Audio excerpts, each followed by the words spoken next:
Hey Derek, it's me, it's Paul. So, I had us watch Canadian Bacon. God damn, this is a good movie. This is a really, really damn good movie.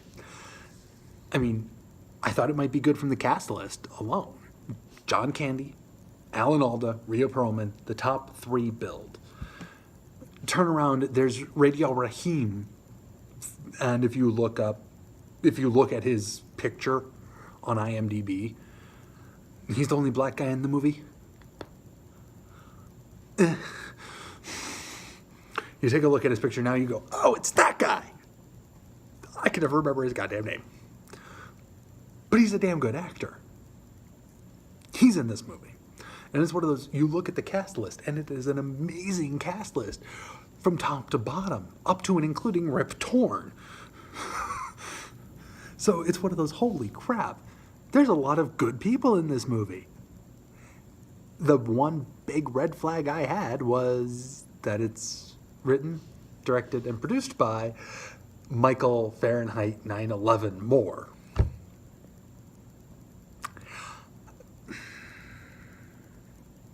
That left me questioning. And I'm not sure which presidency it was supposed to be ripping on. If it was supposed to be ripping on Bush Sr.'s presidency, which ended in 93 and this movie came out in 95.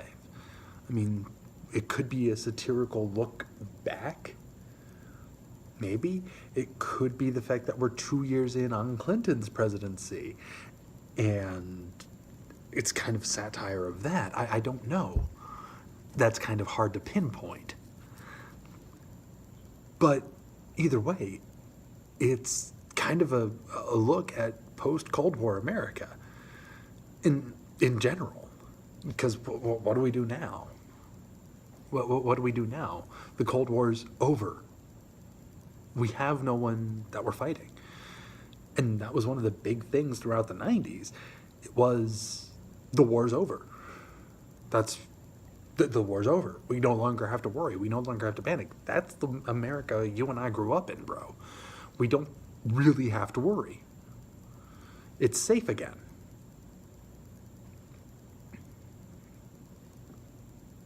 Yes, there's the lingering potentiality of could something still happen with Russia?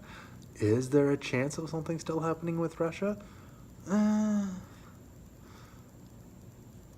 Until recently, that never really became anything. Until recently, and then, well, that's a whole nother can of worms. But this is a really damn good movie, and the lines, some of the jokes in here are ahead of their time for why they're funny. Or at least, I'm willing to bet they were amusing in the first place, and now they're damn funny. But the damn funny because we're looking at it now in 2019, and this was in 95. So, I mean, one of the big ones is Rip Torn. It's his line. We're not going to fire up the missile factories for a bunch of idiots and exploding cars and exploding rental cars. 1993, Osama bin Laden attacked the Twin Towers with an exploding car bomb in the basement. It didn't work, but we all kind of forgot about that. Until 2001. And I'm not talking the Space Odyssey.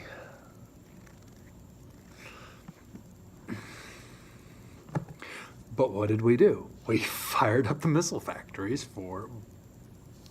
Yeah, so it's one of those, yes we will, yes we do, we did. This is painfully funny because it hurts because it's so true. It's funny because it's true. It's funny because it's wrong, actually. It's funny because it's wrong. And then, of course, Alan Alda, his line of, I'm not going to make up a war just so I can boost my numbers. Kind of in the middle, end-ish, right around midterms. right around the term switch on Clinton. I'm not sure how well you remember this, but there was this little issue in a place called Kosovo. I should have you watch Wag the Dog so you can really understand, because there's so many jokes happening in this movie that it's one of those, this is the comedy version of Wag the Dog. It is the comedy version of Wag the Dog. Holy crap. But I love Wag the Dog. William H. Macy's line in Wag the Dog. I know two things. There is no difference between good flan and bad flan, and there is no war in Albania.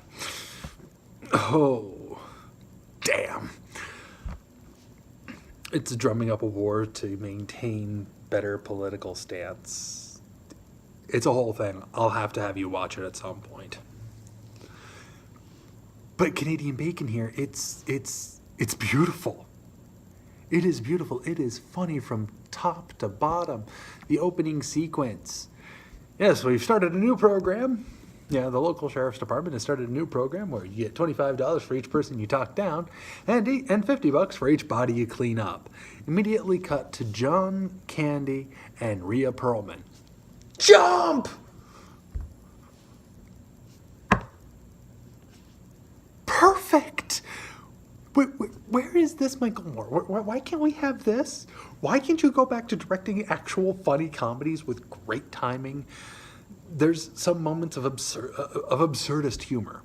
Things that are almost feel ripped out of Monty Python. And I'll let Derek talk about some of those because he told me about them right before I watched the movie. And my God, he was right. These scenes are funny as hell. You know the one I'm talking about with Aykroyd. That one. Straight up Life of Brian. The Omega Squadron. That's the Suicide Squad from... That is, from Life of Brian. But there's other moments in there that are very much Python. And it's good. It's a good look at it. It feels very Python. It feels very early 90s Saturday Night Live. Now, whether that's because it's Candy and Aykroyd and several other really good comedians doing comedy of that era, doing a satirical comedy in that time frame, that could be part of it. Maybe. I don't know. Either way, it's a damn good movie. Rhea Perlman ripping... There's a reference to Close Encounters of the Third Kind with making Devil's Tower out of mashed potatoes, only instead it's Rhea Perlman making the CN Tower. And Radio Raheem has a damn good line about... damn good line right there. And it's one of those... And pretty much any time there's two moments there's two moments before we actually get to the CN Tower. There's that one, which is a Close Encounters knockoff, with a penis joke.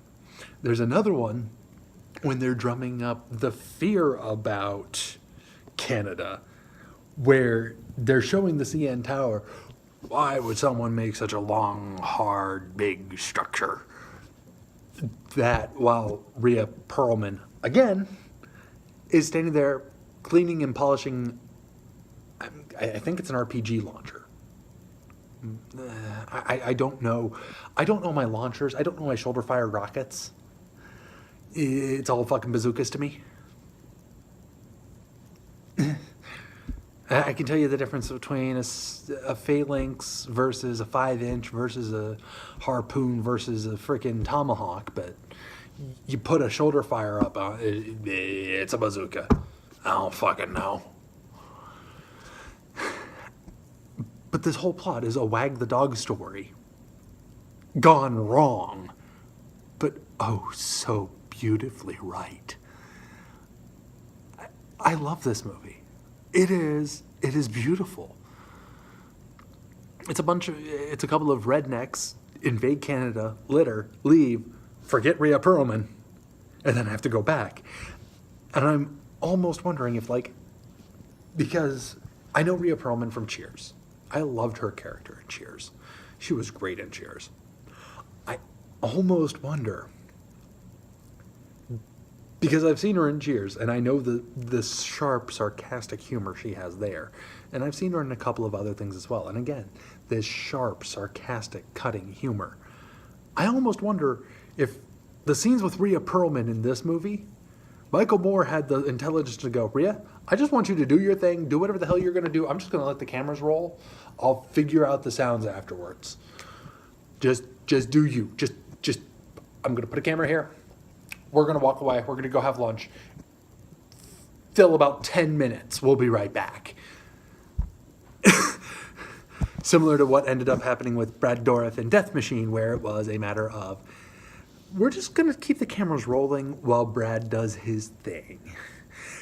And we're going to sit over here figuring out how to file sexual harassment suits and restraining orders. Okay? Oh, and speaking of Death Machine, it was a goddamn GIF. Go back and watch his fucking intro. It is a fucking GIF. Hammer, shotgun, slice, stomp. Hammer, shotgun, slice, stomp. It plays twice while he's talking. And then when she comes back, she does turn it off. And then turns it back. And he turns it back on, and it picks back up from the top. It is a proper GIF. It loops twice at the very, very intro of him. I will argue this to my dying day now. It is a GIF with sound. Ha! But Canadian Bacon. This movie did everything right. Everything. All of the jokes are on point from top to bottom. The jokes about Canada, the jokes about America, especially in this time frame. It's beautiful. You cannot get any more perfect of a look at both at the same time. The Fine that I just forgot his name. Why do I keep forgetting Aykroyd's name? There, Dan Aykroyd. The fine that Dan Aykroyd levies against John Candy. At this point in time, the Canadian dollar was like nothing compared to the US dollar. Which is why in the early Simpsons, when they go up to Canada at one point, Homer pulls out a dollar bill and goes, "Look, American money!"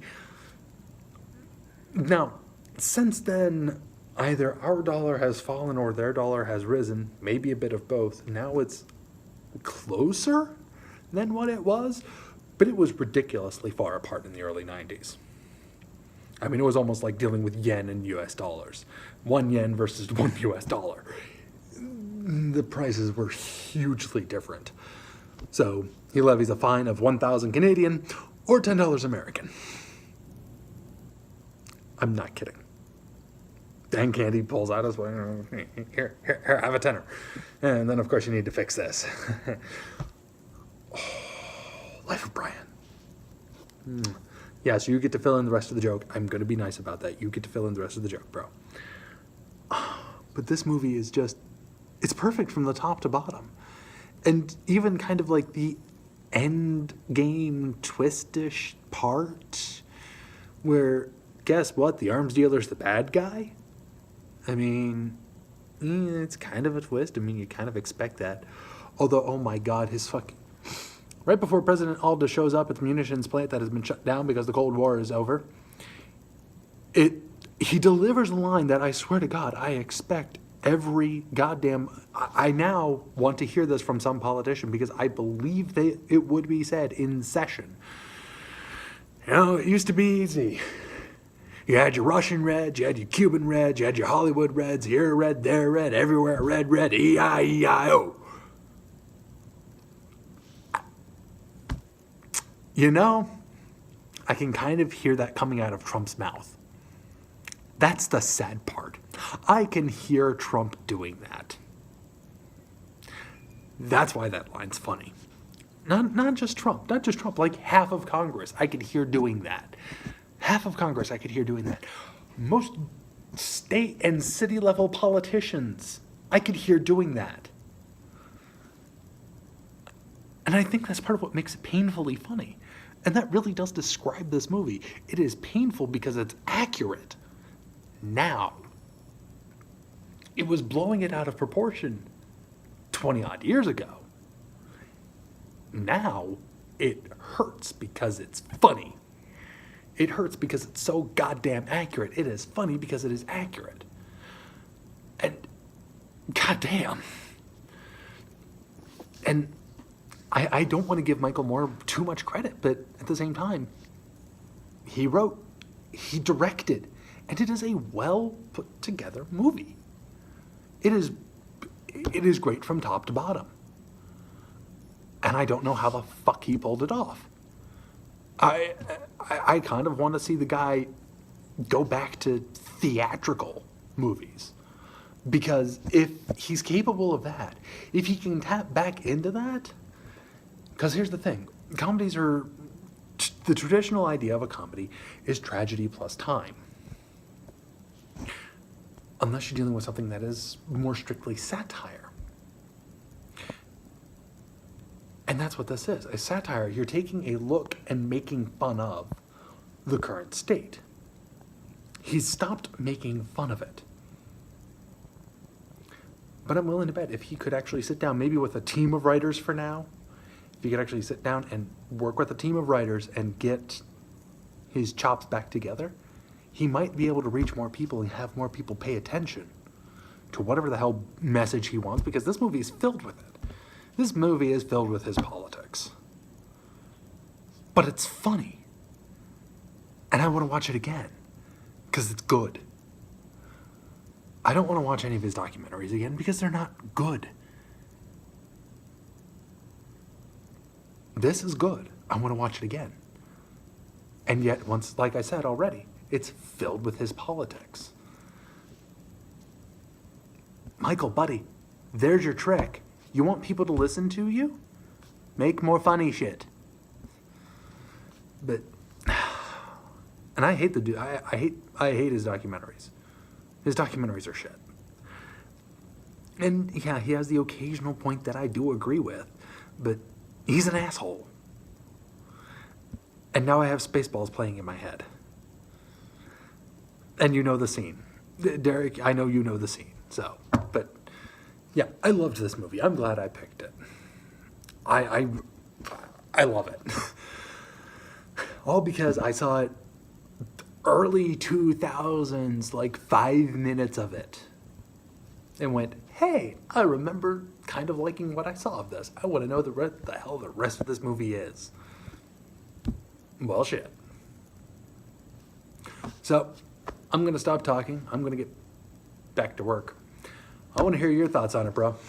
And so, deuces for now, man. Bye.